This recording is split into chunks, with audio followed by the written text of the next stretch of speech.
ان کے علاج سے شہری ضرور ٹھیک ہو جائے گا، تم شہری کو ان سے ملنے کے لیے کنونس کرو۔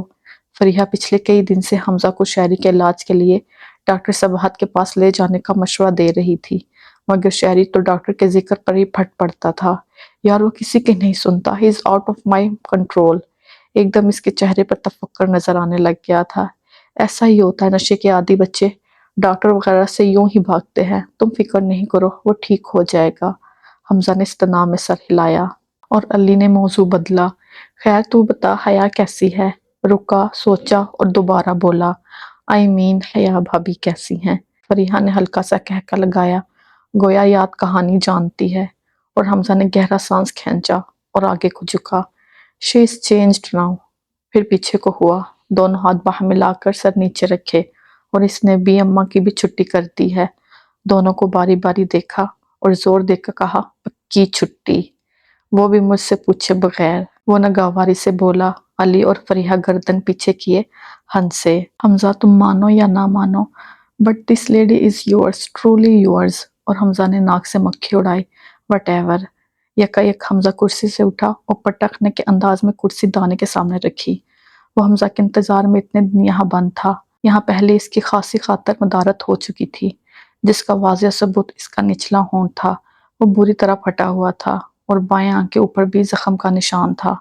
حمزہ کرسی پر آگے کو جھکا اور دونوں ہاتھوں کی انگلیاں باہم ملائے ہوئے تھا۔ کہو اپنی وضاحت میں کچھ۔ اس کی آنکھیں دانی کے چہرے پر جمی تھی۔ دانی نے تھوک نگلا، علی اور فریحہ کو دیکھا جو دوبارہ باتوں میں مگن ہو گئے تھے، گویا باور کروایا ہو کہ وہ اس سب سے لا تعلق ہیں۔ نہ کچھ دیکھا، نہ کچھ سنا۔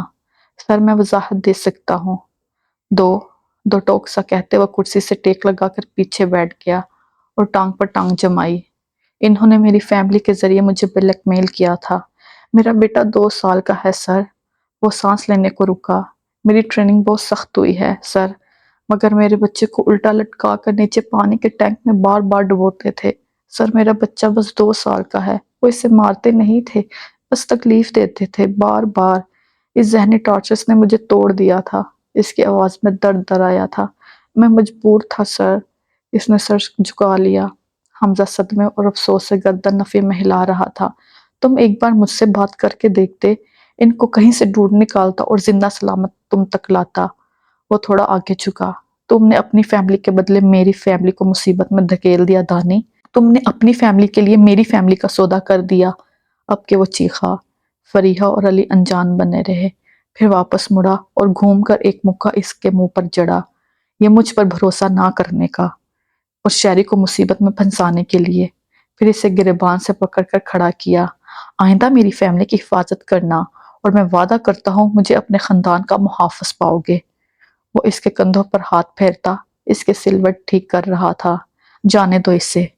علی کو اشارہ کرتے وہ خود باہر نکل گیا۔ فریحہ نے ٹھنڈی سانس باہر خارج کی۔ شہری کی وجہ سے وہ پریشان رہتا تھا۔ ایسا کرو اسے کسی دن حیا کے ساتھ گھر پر بلواؤ۔ علی کو بھی آئیڈیا پسند آیا تھا۔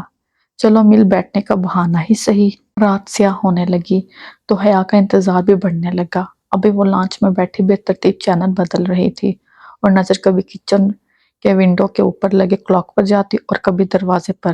وہی بیویوں کے 6 بجے کے بعد والا انتظار۔ جب وہ بیٹھتے بیٹھتے تھک گئی تو وہیں صوفے پر نیم دراز ہو گئی۔ ابھی لیٹے چند ثانیے گزرے کہ دروازے کی چڑچڑاہٹ سنائی دی۔ اس نے منہ پر بازو رکھ لیا، بھاری قدم لاؤنج کی طرف بڑھے۔ بند آنکھوں کے ساتھ بھی اسے محسوس ہوا کہ کوئی اس کے سر پر کھڑا ہے۔ بی اماں کھانا لگا دیں۔ اس کے پاس سے گزرتا وہ دوسرے صوفے پر جا کر بیٹھ گیا۔ حیا سے کوئی بھی کام ڈائریکٹ کہنے کے بجائے یہ نیا طریقہ اس نے ڈھونڈ نکالا تھا۔ بی اماں گھر پر نہیں ہے، وہ منہ سے بازو ہٹائے بغیر بولی۔ تو جو ہے وہ لگا دے۔ وہ فون پر بٹن دباتے کچھ کہہ رہا تھا۔ حیا بادل نخواسا اٹھی۔ بی اماں یہ، بی اماں وہ، انتظار میں کرتی ہوں۔ اور وہ بولتے بولتے چپ ہوئی، لب مسکراہٹ میں ڈھلے۔ سفید بلیزر اس پر واقعی جچتا تھا۔ یہ بلیزر آپ پر اچھا لگ رہا ہے۔ وہ چوکڑی مارے صوفے پر بیٹھی تھی اور حمزہ سامنے سنگل صوفے پر ٹانگ جمائے اب اسے دیکھ رہا تھا۔ مس حیا، اور ایسا کیسے ہو سکتا تھا کہ حیا اپنی توہین ہونے دے؟ فوراً بات اس کے ہونٹوں سے اچک لی۔ کال می مسز، اور وہ سر جھٹک کر دوبارہ گویا ہوا۔ مگر اس بار مسز کے تکلف کو چھوڑ دیا۔ میں ہمیشہ اچھا لگتا ہوں، انفیکٹ 5 میں سے 3 لڑکیاں تو ضرور مجھے مڑ کر دیکھتی ہیں، وہ پر اصرار مسکراہٹ کے ساتھ بولا، اور حیا نے ابرو اٹھائی۔ دل کے بہانے کو غالب خیال اچھا ہے، آیا بڑا پرستان کا شہزادہ ہوں۔ یکا یک حمزہ کو شاعری کا خیال آیا، یوں ہی فون پر جھکا وہ اس کے کمرے کی طرف گیا اور پھر ٹھمکا۔ دروازہ کھلا تھا اور شہری وہاں نہیں تھا۔ وہ انہی قدموں پر واپس لاؤنج میں آیا۔ شہری کے کمرے کا دروازہ کس نے کھولا ہے؟ وہ حیا سے پوچھ رہا تھا، جو کچن سے باؤل لیے باہر آئی تھی۔ میں نے، سپاٹ سے انداز میں کہتی وہ اب کھانے کی میز پر باؤل رکھ رہی تھی۔ اگر اس نے خود کو کوئی نقصان پہنچایا یا ڈرگ لی تو میں کس قدر پیش آؤں گا تم سوچ بھی نہیں سکتی۔ وہ انگلی اٹھائی سے تنبیہ کر رہا تھا، مگر وہ اس کے لہجے کو نظر انداز کیے اس کے سامنے آ کر کھڑی ہو گئی، ہاتھ سینے پر باندھے تھے۔ حمزہ، اگر تم اسے یوں کمرے میں بند کرو گے، اسے محسوس کراؤ گے وہ کتنا بے بس ہے، تو بلیو می وہ کبھی اس نشے کے اثر سے باہر نہیں نکلے گا۔ تمہارا یہ رویہ اسے احساس دلا رہا ہے کہ وہ کس قدر کمزور ہے، خود کو کنٹرول نہیں کر سکتا۔ میرے سامنے جب تم اس پر چلاتے ہو، غصہ کرتے ہو، اسے لگے گا اس کی عزت نہیں ہے، اور پتہ ہے نشے کے عادی لوگوں میں کیا نہیں ہوتا؟ وہ چپ رہا تو وہ آگے بولی، ان میں عزت نفس نہیں ہوتی، ان کی سیلف اسٹیم لو ہوتی ہے۔ ان کو لگتا ہے کہ عزت تو ویسے ہماری نہیں ہے، تو کیوں ہم اس سکون دینے والی چیز سے دور ہوں؟ حمزہ، تمہارے رویے سے وہ اس ڈرگ کے اثر سے تو نہیں نکلے گا، بلکہ مزید ذہنی مریض بن جائے گا۔ وہ چپ ہو گئی اور دوبارہ کچن میں چلی گئی۔ حمزہ کے اعصاب ڈھیلے پڑے، وہ قدم قدم چلتا سربراہی کرسی پر بیٹھا اور کوہنیاں میز پر ٹکا کر سر ہاتھوں میں گرا لیا۔ پچھتاوے سر اٹھانے اپنے بلوں سے نکل آئے تھے۔ اس کی وجہ سے ہنستا کھیلتا شہری کس عذاب میں پڑ گیا تھا۔ اسے شہری کو وہاں بھیجنا ہی نہیں چاہیے تھا۔ تعصب سا تعصب تھا، پچھتاوا سا پچھتاوا۔ میز پر پلیٹ رکھنے کی آواز سے اس نے سر اٹھایا۔ وہ ابھی اس کے پاس پڑی کرسی پر بیٹھ چکی تھی اور چائنیز رائس پلیٹ میں ڈال رہی تھی۔ پریشان ہونے کی بات نہیں ہے، آج پہلی بار وہ اسے سن رہا تھا، چاہے شہری کے لیے ہی، مگر سن تو رہا تھا نا۔ تو اس نے بات آگے بڑھائی، بس اسے یوں محسوس کراؤ جیسے اسے کچھ ہوا ہی نہیں، اسے حوصلہ دو، یہ ازل کا غصہ گھر سے باہر چھوڑ کر آیا کرو، اسے اس کا حمزہ بھائی دو جو اس کی سپورٹ کر رہا ہے۔ کھانا سرو ہو چکا تھا، مگر حمزہ سر جھکائے اس کی باتوں پر غور کر رہا تھا۔ جب وہ کافی دیر یوں ہی بیٹھا رہا تو حیا ہلکے سے کھنگاری، حمزہ سر، آپ یہ تو نہیں چاہتے کہ میں یعنی حیا حمزہ فیاض بیگ اپنے ہاتھوں سے آپ کو کھانا کھلاؤں؟ اگر ایسا چاہتے تو سوری، میں بہت تھک چکی ہوں۔ اس نے مصنوعی جمائی لی اور ہاتھ منہ کے آگے رکھا۔ حمزہ نے ہلکے سے مسکراتے سر اٹھایا اور چھری کانٹے پہ ہاتھ سیٹ کیا۔ Thank you. چاول منہ میں رکھتے وہ ہلکا سا بولا، اور حیا جی جان سے مسکرائی۔ سوری، کیا کہہ رہے ہیں آپ؟ آپ یعنی کہ مکلم خود حمزہ فیاض بیگ میرے شکر گزار ہیں اور مجھے آئس کریم کھلانے کے لیے باہر لے کے جانا چاہتے ہیں؟ حیا نے اس کے راز سے شکریہ کو بڑھا چڑھا کر دہرایا، اور حمزہ نے بے نیازی سے کندھے اچکائے۔ دل کے بہانے کو غالب خیال اچھا ہے۔ حیا گردن پیچھے پھینک کر ہنسی اور ہنستی چلی گئی۔ حمزہ دوبارہ اپنے پلیٹ میں جھک گیا۔ عجیب، جبکہ حیا دونوں کوہنیاں میز پہ ٹکائے نظر حمزہ پہ جمائے دل میں اس کے الفاظ دہراتی رہی، تھینک یو، تھینک یو، مگر اس تھینک یو کے لیے وہ شاعری کی قرضدار ہو گئی تھی۔ فجر ہوئے چند ساعتیں گزری تھی اور آہستہ آہستہ کالی چادر آسمان سے سرکنے لگی تھی۔ وہ دونوں گھر کے مین گیٹ سے نکل کر آہستہ آہستہ قدم اٹھاتے خالی سڑک پر آگے بڑھ رہے تھے۔ حیا سب سفید کڑھائی والی قمیض پہنے، بالوں کو جوڑوں میں باندھے اوپر اسٹرالر لپیٹے ہوئے تھی، جبکہ شہری نارنجی ڈریس شرٹ کے ساتھ دونوں ہاتھ جیبوں میں اڑے اس کے ساتھ ساتھ چل رہا تھا۔ رفتار دونوں کی سست تھی، کیونکہ وہ آج یہاں واک نہیں بلکہ باتیں کرنے کے لیے آئے تھے۔ حیا اسے اپنے گھر، باپ اور بھائیوں کے بارے میں بتا رہی تھی اور بدلے میں وہ اپنی کہانی سنا رہا تھا۔ وہ اب شہری کی ڈرگ کی عادت زیر بحث تھی۔ دوائیوں سے کوئی فرق محسوس ہوتا ہے؟ وہ عام سے انداز میں پوچھ رہی تھی۔ بالکل، ایک دوست کی طرح، شہری نے کندھے اچکائے۔ شاید ہاں، شاید نہیں، اور حیا مسکرا دی۔ جب بھوک لگتی ہے تو جسم کی ڈرگ کی طلب بڑھ جاتی ہے۔ I lose my control۔ آواز میں بے بسی در آئی تھی۔ چلو کوئی نہیں، ہو جاؤ گے بہتر، وہ اسے تسلی دے رہی تھی۔ وہ زخمی سا مسکرایا۔ حمزہ بھائی تو ناراض ہوں گے۔ نفی میں گردن ہلاتے وہ رکی۔ وہ پریشان ہے۔ میں کیا کروں بھابی، یہ میرے کنٹرول میں نہیں ہے، میرے جسم میں سوئیاں چبھنے لگتی ہے، میں بے بس ہو جاتا ہوں۔ وہ واقعی تکلیف میں لگ رہا تھا۔ اور کیا لگتا ہے؟ حیا اسے سننا چاہتی تھی تو پوچھتی گئی اور وہ سب بتاتا گیا۔ سورج کی کرنیں افق سے نمودار ہونے لگیں۔ واپسی کے لیے مڑ گئے۔ آج اس نئے امتحان کا پہلا دن تھا۔ شہری ہلکا محسوس کر رہا تھا، جبکہ حیا کے کندھوں پر بوجھ بڑھ گیا تھا۔ اسے شہری کو اس عذاب سے نکالنا تھا۔ وہ اپنے کمرے سے ملکت اسٹڈی روم میں بیٹھا علی کی بھیجی فائل، جس میں موجودہ کیس کی تفصیلات تھی، ان کو پڑھ رہا تھا جب اس کا فون بجا۔ نظریں فائل پر جمائے اس نے ہاتھ بڑھایا اور پھر ایک نظر اسکرین کو دیکھا۔ ثقلین کالنگ۔ السلام علیکم ثقلین صاحب۔ وہ اب ایک بازو میز پر پھیلائے دوسرے سے فون سن رہا تھا۔ دوسری طرف سے حال احوال پوچھا گیا تو وہ مسکرا کر بولا، میں بہتر ہوں اور جانتا ہوں آپ نے فون صرف میری خیریت پوچھنے کو تو نہیں کیا، تو مدعے پر آئیں۔ مسکراہٹ برقرار رہی۔ ٹھیک ہے، میں چکر لگاتا ہوں 1-2 دن میں۔ اوکے، السلام علیکم۔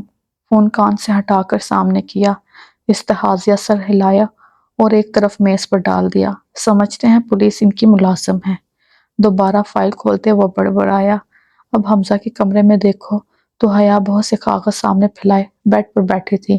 ہر کاغذ پر ایک الگ کہانی، الگ پوائنٹس نوٹ کیے گئے تھے۔ وہ شہری کو اعتماد میں لے رہی تھی۔ وہ پین دانتوں میں دبائے مختلف نکات پر غور کر رہی تھی جب کھانے کی ہلکی مہک اسے محسوس ہوئی۔ حمزہ نے ابھی لنچ کیا تھا اور شہری ویسے ہی کچھ نہیں کھاتا تھا۔ وہ متجسس کی بال باندھے باہر نکلی، سیڑھیاں اتر کے کچن کے دروازے تک پہنچی تو خوشگوار حیرت سے شہری کو دیکھا۔ وہ کھانا گرم کر چکا تھا اور اب پلیٹ میں نکال رہا تھا۔ تم کھانا کھانے لگے ہو؟ وہ واقعی حیران ہوئی تھی۔ جی۔ خاموش سا وہ سر جھکائے 2 پلیٹ ڈش میں رکھے اپنے کمرے کی طرف بڑھ گیا۔ حیا کو چند سیکنڈ لگے اس شوق سے نکلنے میں۔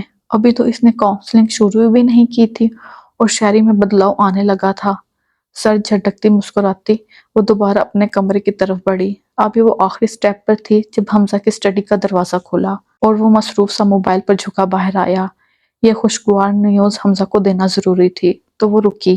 پتہ ہے شہری کھانا لے کر کمرے میں گیا ہے، وہ بدل رہا ہے۔ حمزہ نے سر اٹھایا۔ گڈ، کہتے اس نے اپنے کمرے کے دروازے کو اندر دھکیلا اور پھر برق رفتار سے واپس مڑا۔ کیا کہا؟ شہری کھانا لے کر کمرے میں گیا ہے؟ ہاں۔ اور وہ چہکتی آگے بھی بڑھانا چاہتی تھی مگر حمزہ اس کی بات سنے بغیر نیچے کی طرف بھاگا۔ حیا کو سمجھ نہیں آیا وہ خوش ہو یا پریشان۔ شہری دروازہ کھولو۔ آج پھر وہ اس کا دروازہ بجا رہا تھا۔ اندر سے کوئی جواب نہیں آیا۔ شہری اگر تم نے کچھ کیا تو بلیو می دوبارہ کبھی تمہیں میری شکل دیکھنے کو نہیں ملے گی۔ شہری، شہری۔ حیا ہکا بکا سیڑھیوں پر کھڑی تھی۔ اندر مکمل خاموشی تھی۔ شہری دروازہ کھولو۔ اب کہ وہ ہلکے بل چلایا۔ دروازہ بند رہا تو اس نے دروازے کو اپنے کندھے سے دھکیلنا شروع کر دیا۔ حیا اب اس کے پیچھے کھڑی تھی۔ نہیں نہیں، وہ بڑبڑاتا پیچھے ہٹا، سیڑھیاں پھلانگتا اپنے کمرے میں گیا اور پھر واپس آیا۔ دروازے پر ہاتھ رکھ کر دھکیلا اور دروازہ کھلتا چلا گیا۔ اندر قدم رکھتے ہی دائیں طرف گردن گھماؤ تو وہاں شہری بیڈ پر اوندھے منہ پڑا تھا۔ کھانے کے برتن میز پر پڑے تھے اور وہ خالی تھے۔ حمزہ نے شہری کو پیچھے کالر سے پکڑ کر کھینچا۔ اس کی آنکھوں میں سرخ دھاریاں ابھری ہوئی تھیں۔ کیوں کیا تم نے یہ شہری؟ وہ دانتوں کو جھگڑے رنج سے بولا۔ مگر شہری اس وقت ہوش میں نہیں تھا۔ اس نے ذرا سی آنکھیں کھولی، دھندلا سا حمزہ کا سایہ نظر آیا اور دوبارہ آنکھیں بند ہو گئی۔ حیا دم سادے دروازے میں کھڑی تھی۔ اب حمزہ اس کی جیبیں چیک کر رہا تھا۔ وہاں کچھ نہیں تھا۔ میز کے دراز کہیں کچھ نہیں تھا۔ اور پھر حمزہ نے شہری کو بیڈ کے دوسری طرف دھکیلتے میٹرس اٹھایا۔ نیچے 2 سفید پڑیاں تھیں جن میں سے ایک کھلی پڑی تھی۔ اس نے دونوں پیکٹس مٹھی میں بھینچے، میٹرس اپنی پوری قوت سے بیڈ پر مارا اور قدم اٹھاتا دروازے کی طرف بڑھ گیا۔ حیا نے اسے دیکھ کر نظریں جھکا لیں۔ وہ سوچ بھی نہیں سکتی تھی کہ شہری یہ کرے گا۔ حمزہ اسے دیکھے بغیر ساتھ والے کمرے کی سیڑھیاں اترتا بیسمنٹ میں غائب ہو گیا۔ 3 لوگوں کو وہ پہلے ہی کھو چکا تھا اور آج شہری نے بھی موت کا رستہ چن لیا تھا۔ آج وہ اس دن سے زیادہ نٹھال لگا تھا جب اسے گولیاں لگی تھیں۔ بے انتہا تکلیف تھی جو حمزہ کو اپنے سینے میں محسوس ہو رہی تھی۔ سورج تپ تپ کر اداس پڑنے لگا تو افق کے اونٹ میں منہ چھپانے لگا۔ اس حویلی نما گھر کی دیواروں پر بھی اداسی یوں ہی پھیلائی بیٹھی تھی۔ سیڑھیاں اترتے بیسمنٹ میں جاؤ تو وہاں حمزہ کانفرنس میز کی سربراہی کرسی پر بیٹھا، بال پوائنٹ انگلیوں میں گھماتا، ٹانگ پر ٹانگ جمائے دور کسی غیر مترئی نقطے کو گھور رہا تھا۔ آنکھیں سرخ تھی، چبھن آنکھوں سے لے کر سینے تک سرایت کر چکی تھی۔ تکلیف ہی تکلیف تھی۔ سارے رشتے دیکھتے ہی دیکھتے اس کے ہاتھوں سے نکل گئے تھے۔ کیا تھا جو وہ سب کو بچا پاتا؟ سارے کاش اگر اس کے چاروں طرف آ کھڑے ہوئے تھے۔ کاش وہ رانیوں کے ان کے ڈرونے خوابوں کو سمجھ پاتا۔ کاش وہ اپنی ماں کے اندیشوں کو سمجھ لیتا۔ کاش اس دن وہ خود اس گاڑی سے نکلا ہوتا اور ایسا کچھ ہوتا ہی نہ اگر وہ پولیس جوائن ہی نہ کرتا، اور کاش وہ شہری کو اپنے ساتھ کبھی کام کرواتا ہی نہ، اسے اپنی ٹیم کا حصہ نہ بناتا اور اسے مشن پر بھیجتا ہی نہ۔ وہ ان سب کا مجرم تھا۔ یہ خیال اسے سر خود تکلیف دیتا تھا۔ میں کیوں ہر بار ایک سی غلطی کرتا ہوں؟ اس نے کوہنیاں میز پر تکاتے سر ہاتھوں میں گرایا۔ اب زینے چڑھتا۔ حمزہ کے کمرے میں جاؤ تو بیڈ کے دوسری طرف وہ جا نماز بچھائے بیٹھی تھی۔ عصر کی نماز پڑھ کر وہ اب ہاتھوں کو دعاؤں کے لیے اٹھائے ہوئے تھی۔ اے اللہ، میں اتنی عقل مند نہیں ہوں کہ اپنے اس دنیا میں بھیجے جانے کا مقصد سمجھ سکوں۔ پلیز مجھ سے کوئی کام لے لیں، ایسا کام جو میری اور مجھ سے جڑے لوگوں کی زندگی بدل لے۔ پلیز اللہ جی، بے شک آپ ہی ہیں جو اندھیرے میں روشنی دکھاتے ہیں۔ ہاتھ منہ پر پھیرتی وہ کھڑی ہو گئی، بیڈ پر بکھرے کاغذ سمٹے اور زینے اترتی لاؤنج میں آ گئی۔ وہاں ویسے ہی ویرانی چھائی تھی۔ سر جھٹکتی وہ کچن کی طرف آئی، فریج سے ٹھنڈی پانی کی بوتل نکال کر پانی گلاس میں انڈیلا اور سلیب سے ٹیک لگاتے اپنے اندر اتارا۔ ونڈو سے باہر نظر پڑی تو حمزہ کو بیرونی دروازے کی طرف جاتے دیکھا، پھر ایک نظر شہری کے کمرے پر ڈالی۔ دروازہ اب بند تھا یا شاید لاک تھا۔ گہرا سانس باہر خارج کرتے وہ اسٹوو کی طرف مڑی اور رات کے کھانے کی تیاری کرنے لگی۔ اپنے کمرے میں شہری اب بھی بے سود پڑا تھا۔ ڈرگ اس کے جسم میں سرایت کر چکی تھی اور عجیب تسکین تھی جو اس کے رگو و جاں میں اتری ہوئی تھی۔ کسی چیز کا ہوش نہیں تھا، بس سکون تھا، بہت سکون، مگر موت سے پہلے کا سکون۔ باہر سے نخواستہ حال نظر آنے والی عمارت سر جھکائے رنگ برنگی دکانوں کے بیچ کھڑی تھی۔ اندر وہی مدہوشی کا عالم تھا۔ لڑکیاں نشے میں دھت میزوں اور ڈانس فلور پر اپنی پرسکون دنیا میں مگن تھے۔ وہ بھی ایک میز پر ٹانگیں لمبی کیے لیٹنے کے سے انداز میں بیٹھا تھا۔ تبھی وہی حسین لڑکی آنکھوں میں گہرا کاجل لگائے اس کے سامنے آ کر بیٹھ گئی۔ پریشان لگتے ہو؟ حمزہ کے میز پر دھرے ہاتھ پر اس نے اپنا ہاتھ رکھا اور وہ چونکا، پھر زخمی سا مسکرایا۔ سکون نہیں ہے، سکون کے لیے آیا ہوں۔ وہ اب سیدھا ہو کر بیٹھ گیا تھا۔ ابھی سکون لے آتے ہیں۔ لڑکی نے ویٹر کو وی بنا کر 2 ڈرنکس لانے کا اشارہ کیا اور خود دونوں ہاتھ ٹیبل پر رکھ کر آگے کو جھکی، اور وہ کچھ بول رہی تھی مگر حمزہ تو وہیں اٹکا تھا۔ وہ 2 سفید پڑیاں، شہری کا مدہوش جسم، اپنے بھائی کو یوں دیکھنا واقعی تکلیف دہ تھا۔ لڑکی نے چٹکی بجائی تو وہ ہوش میں آیا۔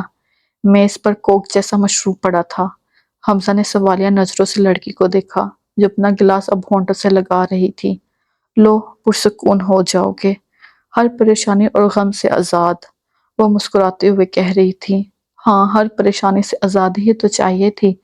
حمزہ نے ہاتھ بڑھا کر گلاس تھاما، اسے سامنے رکھ کر انگلیوں میں گھمانے لگا۔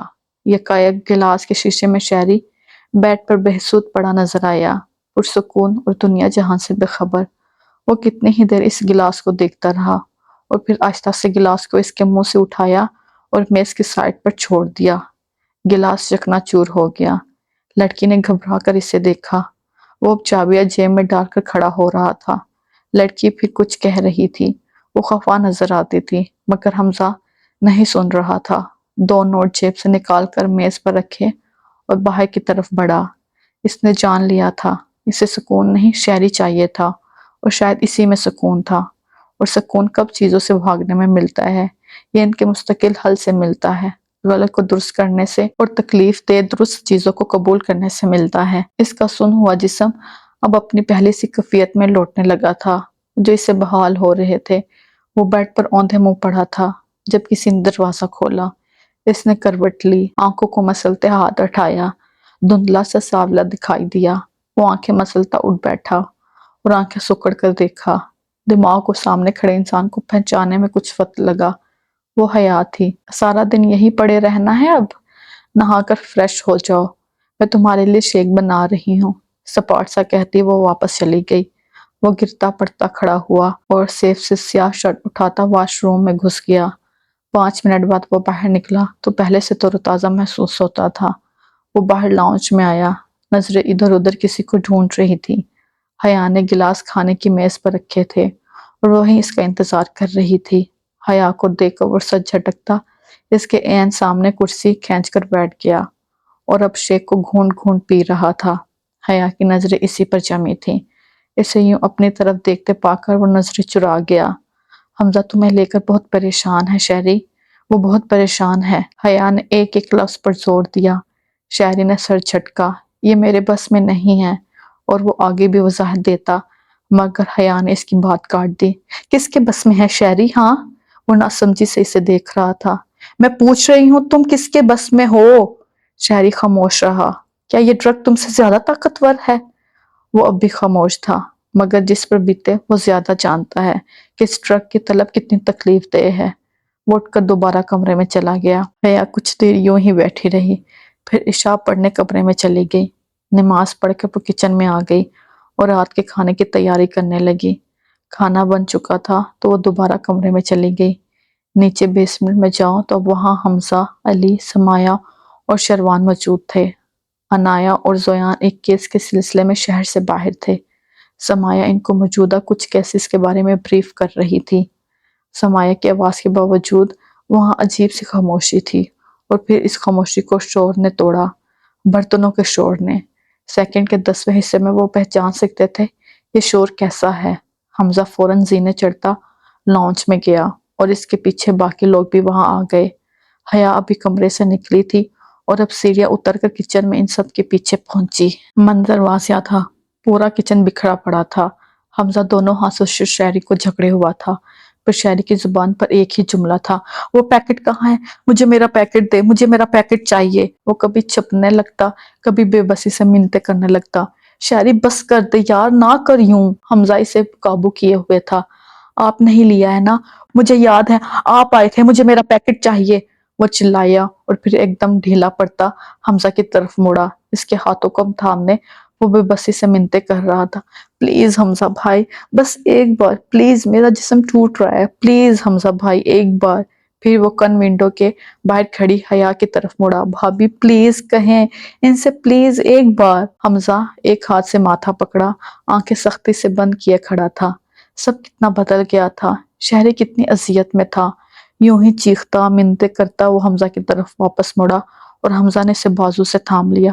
بات سنو شہری، میری بات سنو، تم ٹھیک ہو جاؤ گے، ہم ڈاکٹر کے پاس جائیں گے، تم ٹھیک ہو جاؤ گے، وہ اسے بازو سے ہلاتے کہہ رہا تھا۔ مگر شہری کب کسی کی سن رہا تھا، اس کی تکلیف بڑھ رہی تھی۔ نہیں بھائی، مجھے سوئیاں چبھ رہی ہیں، میرا جسم ٹوٹ رہا ہے، بھائی میں مر جاؤں گا اگر آپ نے وہ پیکٹ مجھے نہ دیا۔ پھر اس نے حمزہ کے ہاتھ اپنے بازو میں جھٹکے۔ مر جاؤں گا میں، سنا آپ نے؟ اگر آپ نے مجھے وہ نہیں دیا تو میں مر جاؤں گا۔ اور تب زناٹے دار تھپڑ شہری کے منہ پر پڑا اور وہ ہل کر رہ گیا۔ علی نے آگے بڑھ کر حمزہ کو روکنا چاہا، مگر حمزہ نے دور سے ہی ہاتھ اٹھا دیا۔ بہت ہو گیا اس کا تماشا، ایسا بھی کیا ہو گیا یہ پاگل ہوا جا رہا ہے؟ نہیں، بن گیا ہے، میں نے یہ سب تو نہیں سکھایا تھا اس کو۔ حیا یک تک ان کو دیکھتی رہی۔ اسے اتنا لحاظ نہیں ہے میں کتنی تکلیف میں ہوں۔ پھر اس نے انگلی شہری کی طرف اٹھائی۔ اب اگر میں نے تمہارے منہ سے اس چیز کا نام بھی سنا تو مجھ سے برا کوئی نہیں ہوگا، سمجھے تم؟ آخری 2 الفاظ پر وہ دھاڑا اور لمبے ڈھنگ بھرتا، زینے پھلانگتا وہ اپنے کمرے میں جا کر دروازہ زور سے بند کر دیا۔ وہ تھپڑ شہری کے منہ پر نہیں، وہاں موجود لوگوں کے دلوں تک ضرب لگا کر گیا تھا۔ سب جیسے تڑپ اٹھے تھے۔ شہری ان سب کو نظر انداز کرتا اپنے کمرے میں غائب ہو گیا۔ وہ آگے بڑھ کر شہری کو گلے لگانا چاہتے تھے، حوصلہ دینا چاہتے تھے، بہت کچھ تھا کہنے کو، مگر تمام الفاظ زبان تک نہ آتے تھے۔ شہری ان سب کو نظر انداز کرتا اپنے کمرے میں غائب ہو گیا۔ سب عجیب کشمکش میں تھے۔ جب حیا نے ان کو مخاطب کیا، کھانا کھا کر جائیے گا آپ لوگ، علی بمشکل مسکرایا۔ مجھے فریحہ کو تھانے سے پک کرنا ہے، میں چلتا ہوں۔ حیا اداسی سے مسکراتے اس کو دروازے تک چھوڑ آئی۔ دروازہ بند کر کے حیا شیروان اور سمایا کی طرف متوجہ ہوئی جو اب تک کچن کے باہر ہی کھڑے تھے۔ ہم بھی نکلتے ہیں بھابی۔ وہ اکٹھے باہر آئے۔ لیکن مجھے تو شہری کے دوستوں سے بات کرنی تھی۔ وہ سینے پر بازو باندھے ان کو دیکھ رہی تھی اور دونوں ایک دوسرے کی طرف دیکھ کر مسکرائے اور کچھ کہے بغیر لانچ میں پڑے صوفے پر بیٹھ گئے۔ حیا حمزہ کا کھانا اس کے کمرے میں ہی دے آئی تھی۔ جانتی تھی اب وہ باہر نہیں آئے گا۔ سمایا نے میز پر برتن لگائے اور اب وہ تینوں میز پر اس طرح سے بیٹھے تھے کہ ایک طرف حیا بیٹھی تھی اور اس کے سامنے شیروان اور سمایا ایک ساتھ بیٹھے تھے۔ کھانے کے بیچ وہ ادھر ادھر کی باتیں کرتے رہے۔ حمزہ اور شہری کا کمرہ بستور بند رہا۔ تبھی حیا نے سرسری شہری کا ذکر کیا۔ شہری سے ملنے نہیں آتے اب تم لوگ؟ وہ مسکراتے پوچھ رہی تھی۔ کچھ سیکنڈ خاموشی رہی، پھر شیروان بولا، اس کی طبیعت ٹھیک نہیں ہوتی تو ہم اسے ڈسٹرب نہیں کرتے۔ حیا نے سمجھتے ہوئے سر ہلایا۔ سمایا چمچ پلیٹ میں رکھے ہوئے ہچکچاتے ہوئے بولی، بھابی حمزہ سے شہری کو ڈاکٹر کے پاس لے کر کیوں نہیں جاتے؟ حیا نے اپنی پلیٹ چھوڑی، دونوں بازو میز پر رکھتے ہاتھ باہم میں لائے۔ پتہ ہے سمایا ڈرگ ایڈکشن کیوں ہوتی ہے؟ ڈرگ استعمال کرنے سے؟ وہ فوراً بولی۔ حیا نے نفی میں سر ہلایا۔ ایڈکشن پر جو پہلی ریسرچ ہوئی تھی اس کے مطابق ایڈکشن نشہ آور چیزوں کے استعمال سے ہی ہوتی ہے۔ ہیروئن ہم سب نے نام سنا ہے۔ اس کے 20 دن استعمال سے انسان کا جسم اس کا عادی ہو جاتا ہے۔ لیکن تمہیں پتہ ہے جب کسی کی ہڈی ٹوٹتی ہے تو اسپتال میں ایک دوا ان کو دی جاتی ہے۔ پتہ ہے یہ کیا ہے؟ وہ چپ ہوئی اور سمایا جھٹ سے بولی، ڈرگ۔ حیا نے اس نام میں سر ہلایا۔ کھانا تقریباً کھایا جا چکا تھا۔ یہ ہیروئن کا دوسرا نام ہے اور یہ ہیروئن بازاروں اور گلیوں سے ملنے والی ہیروئن سے کئی گنا زیادہ پیور اور اسٹرانگ ہوتی ہے۔ تو تم کیا کہتے ہو ہسپتالوں میں مہینوں علاج کے لیے پڑے رہنے والے لوگ اس ہیروئن کے عادی ہو جاتے ہوں گے؟ اس نے دونوں کو باری باری دیکھا، پھر پچھلی بات کو وہیں چھوڑا اور آگے بڑھی۔ ویتنام کی جنگ میں فوجیوں کا ڈر بھگانے، گھر والوں کی یاد مٹانے اور ان کی ہمت بڑھانے کے لیے انہیں ہیروئن دی جاتی تھی۔ لوگ پریشان تھے کہ جب یہ لوگ جنگ سے واپس آئیں گے تو سب ہیروئن کے عادی ہو چکے ہوں گے، مگر جب جنگ سے واپس آئے تو حیران کن طور پر ان میں سے کوئی بھی اس نشے کا عادی نہیں ہوا تھا، بلکہ انہوں نے خوشحال زندگی گزاری۔ اسی طرح ہسپتال میں پڑے مریض بھی اس پیور ہیروئن کے مہینوں استعمال کے باوجود اس کے عادی نہیں ہوتے۔ اس نے گہرا سانس خارج کیا۔ پتہ ہے کیوں؟ کیونکہ انسان معاشرتی جانور ہے۔ اس کی فطرت ہے کہ یہ لوگوں سے بانڈ بناتا ہے۔ یہ لوگ واپس اپنے گھروں کو لوٹ آتے ہیں جہاں ان کی فیملی دوست ان کے منتظر ہوتے ہیں۔ ایڈکشن کوئی کیمیکل یا پاؤڈر نہیں ہے، یہ پنجرہ ہے۔ جب تک ہم خوش ہوتے ہیں ہم لوگوں سے بانڈ بناتے ہیں، مگر جب ہم زندگی میں کسی وجہ سے ناکام ہو جاتے ہیں، پریشان ہوتے ہیں تو ہم اس پنجرے میں آ جاتے ہیں اور اکیلا انسان پھر دوسری چیزوں کے ساتھ بانڈ بنا لیتا ہے، پھر چاہے وہ موبائل ہو، سوشل میڈیا ہو، ناولز ہو یا کوئی پاؤڈر یا کیمیکل ہو، ہم ان چیزوں سے بانڈ بنا لیتے ہیں۔ انفیکٹ کچھ لوگ خود کو کٹ لگانے کے عادی ہوتے ہیں کیونکہ ان کا بانڈ بن جاتا ہے۔ شیروان اور سمایا نے آخری بات پر جھرجھری لی۔ حیا نے ان کو متوجہ کیا، لیکن یہ ان ہیلتھی بانڈ ہے اور ان ان ہیلتھی بانڈ کو ختم کرنے کے لیے ضروری ہے کہ ہم ہیلتھی بانڈ بنائیں۔ ایڈکشن کیمیکل سے نہیں بلکہ اچھے لوگوں کے آس پاس نہ ہونے کی وجہ سے ہو جاتی ہے۔ اینڈ 1950 کے بعد لوگوں نے ایوریج قریبی 200 کی تعداد گھٹتی جا رہی ہے، جس وجہ سے ہماری ایڈکشن بڑھتی جا رہی ہے۔ اور ایک صدی سے ہم جو ڈرگ کے خلاف جنگ لڑ رہے ہیں، یہ جنگ ہی غلط ہے۔ ہم نشے کے عادی لوگوں کو سوسائٹی سے ہی باہر نکال کھڑا کرتے ہیں، ان کو جاب نہیں دیتے، وہ چوریاں کرنے لگ جاتے ہیں اور جیل چلے جاتے ہیں۔ ہمیں ایسے لوگوں کے ساتھ بانڈ بنانا ہے اور ریڈ پارک جیسا ماحول دینا ہے۔ ریڈ پارک ایک ایسا تجربہ ہے جس میں بہت سے چوہوں کو ایک جگہ بند کر دیا گیا اور وہاں گیندے، کھانے اور کھیلنے کے لیے مختلف چیزیں رکھی گئیں اور ساتھ ہی نشہ آور اور سادہ پانی کی بوتلیں۔ پہلے تجربے کے برعکس چوہے نے نشہ آور پانی بس 1 یا 2 بار پیا، عادی نہیں ہوئے۔ وہ چپ ہوئی۔ سمایا اور شیروان شرمندہ سے بیٹھے تھے۔ تو شہری کے دوستوں کیا خیال ہے اب؟ وہ زیر لب مسکراتی رہی اور سمایا شرمندہ کی کھڑی ہوئی اور میز کی دوسری طرف آ کر حیا کو گلے سے لگایا۔ سوری بھابی، ہم نے شہری کو اکیلا چھوڑ دیا۔ حیا کی مسکراہٹ گہری ہو گئی۔ اس نے سمایہ کو خود سے الگ کیا اور شروان کی طرف متوجہ ہوئی جو کھڑا ہو چکا تھا۔ کل ہم شہری کے ساتھ کہیں باہر چلیں گے اور بالکل بھی اسے احساس نہیں ہونے دیں گے کہ وہ اکیلا ہے۔ انفیکٹ کل سب پرانے دوست کا ایک گیٹ ٹوگیدر کرتے ہیں، کیا خیال ہے سمایہ؟ وہ پرجوش سا بولا۔ سمایہ اس کے ساتھ کل کا پلان ڈسکس کرنے لگ گئی اور حیا نے سکھ کا سانس لیا کہ ایک مرحلہ سر ہو گیا تھا۔ اب جب تم چاہو اللہ تم سے کوئی کام لے تو ضرور تمہارے دل میں ڈال دیتا ہے۔ تمہارا مقصد اور تم کامیاب ہوتے چلے جاتے ہو۔ حویلی نما گھر تاریکی میں ڈوب چکا تھا۔ 2 کمرے جو اس گھر کے باشندوں کے استعمال میں تھے، ان کے دروازے بند تھے۔ اس خاموشی میں کسی کے قدموں کی آہٹ سنائی دیتی تھی۔ آہٹ حمزہ کے کمرے کی طرف بڑھتی جا رہی تھی۔ کوئی دبے پاؤں کمرے میں داخل ہوا۔ اس کے قدم حمزہ کی طرف تھے۔ وہ سینے کے بل سویا پڑا تھا۔ سیاہ ہولا اس کے اور قریب ہو گیا۔ سیف کا دروازہ خاموشی سے کھولا، چیزوں کو ٹٹولا اور ایک نظر مڑ کر سوئے ہوئے حمزہ کو دیکھا۔ وہاں مطلوبہ چیز نہیں ملی تو آہستہ سے ہاتھ حمزہ کے پاس پڑے سائڈ ٹیبل کی طرف بڑھایا۔ اوپر والی دراز میں کچھ کاغذات تھے۔ مطلوبہ شے یہاں بھی نہیں تھی۔ سیاہ ہولا جھک کر نچلی دراز کو کھولنے کی کوشش کرنے لگا اور لاک تھی۔ وہ پھرتی سے سیف کی طرف مڑا، چابیاں اٹھائیں اور دراز کھولنے لگا۔ پہلی 2 چابیاں دراز میں نہیں لگی اور تیسری اندر ڈالتے ہی دراز کھل گیا۔ ایک پرسکون سا سانس لیا گیا اور مطلوبہ شے کے لیے دراز میں ہاتھ مارا۔ سفید پاؤڈر والی پیکٹ اب ہاتھ میں تھے۔ دراز کو آرام سے بند کر کے ہولا دروازے سے باہر نکلا اور محتاط قدم چلتے کمرے سے دور چلا گیا۔